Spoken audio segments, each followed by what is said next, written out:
French President Emmanuel Macron has announced that France will officially recognize Palestine as an independent state this coming September. This makes France the first country among the G7 group of powerful nations to take such a step.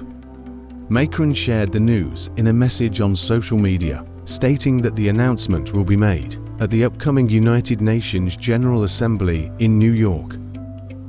Macron explained that his goal is to support peace in the Middle East and help end the ongoing war in Gaza. He emphasized the urgent need for a ceasefire, the release of all hostages, and immediate humanitarian aid for civilians suffering in Gaza. He added that building a peaceful and secure Palestinian state is essential for long-term regional stability.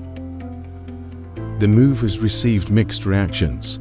Palestinian officials welcomed the decision, calling it a step toward justice and self-determination. Hamas, the group governing Gaza, also praised France's announcement and urged other countries, especially in Europe, to follow France's lead in recognizing Palestine.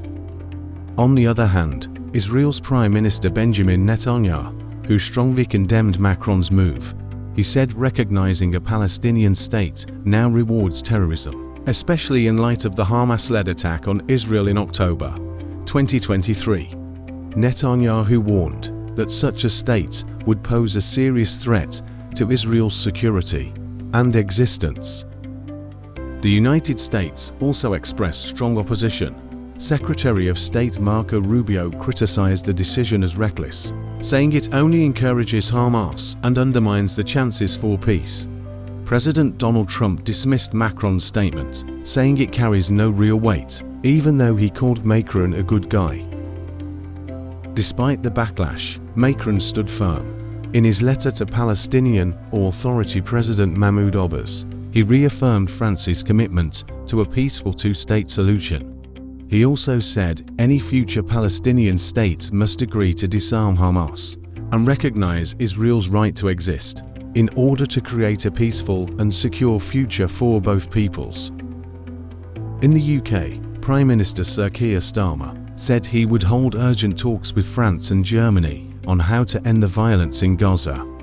He stressed that Palestinians have an undeniable right to statehood and that a ceasefire could open the door to formally recognizing Palestine. Meanwhile, British lawmakers and right groups are pressuring the UK government to act swiftly before the chance for a peaceful solution disappears.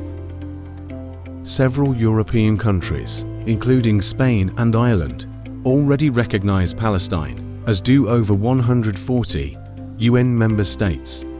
However, major powers like the US, UK, and Germany have held back. Saudi Arabia praised France's bold step, saying it reflects the global call for Palestinian independence. The situation in Gaza remains dire, following the deadly October attack on Israel, in which about 1,200 people were killed and 251 others were taken hostage. With half presumed dead due to Hamas' barbaric treatment, the Israeli military launched a retaliatory response in Gaza.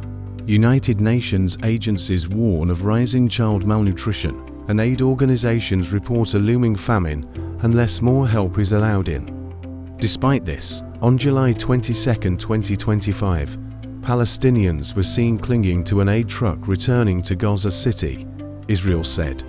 Israeli Defense Minister Israel Katz called the move a disgrace and a support to terrorism. In response to France's move, some Israeli politicians have proposed annexing the West Bank as a countermeasure. On Wednesday, Israel's parliament voted in favor of a non-binding resolution to move forward with this plan. As tensions rise, the world watches closely to see how this bold French decision could reshape the future of the Israeli-Palestinian conflict.